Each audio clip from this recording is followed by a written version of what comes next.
அவனுக்கு என் லிப்ஸ்னா ரொம்ப பிடிக்கும். உதட்டுக்கு சாயம் பூசி மறைக்காத, சொல்ல வேண்டிய உண்மைய மௌனம் காத்து மறைக்காதன்னு கவிதையெல்லாம் சொல்லுவான். அவனுக்கு எப்பவுமே என் லிப்ஸ் மேல ஒரு கண்ணு. அதனாலயா என்னவோ எனக்கு இதழினின்னு பேர் வச்சிட்டான். அவன் என்னை இதழ்னு கூப்பிடும்போது எனக்கு வேற எதுவுமே தெரியாது அவனை தவிர. திவ்யா, நீங்க பிரேக்கப் பண்ணிட்டீங்க தானே? அப்படிலாம் எதுவும் இல்ல, சும்மா ஒரு சண்டை, அதனால கோவத்துல கோச்சிக்கிட்டு அப்படி சொல்லிட்டேன். நீங்க பேசிட்டு இருந்ததை நான் கேட்டேன்.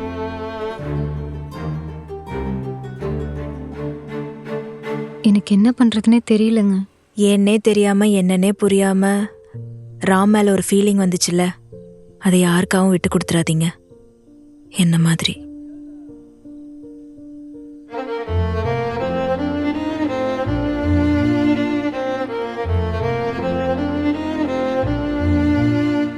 ஆனா ராம் உங்களை பத்தி எதுவுமே பேசினது இல்லையே, அப்படி அவன் ஃபீல் பண்ணதும் இல்ல.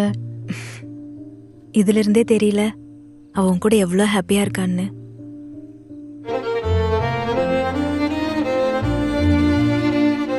திவ்யா, ஜாதியும் மதமும் உயிரை விட பெருசு இல்லைன்னு நம்புறதுக்கும் அதெல்லாம் மண்ணோட மண்ணா புதைஞ்சு போயிருன்றதுக்கும் இருக்க ஒரே நம்பிக்கை காதல்.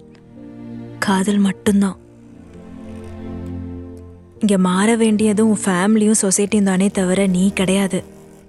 நிறைய லவ் பண்ணுங்க, கல்யாணம் பண்ணிட்டு ஹாப்பியா இருங்க.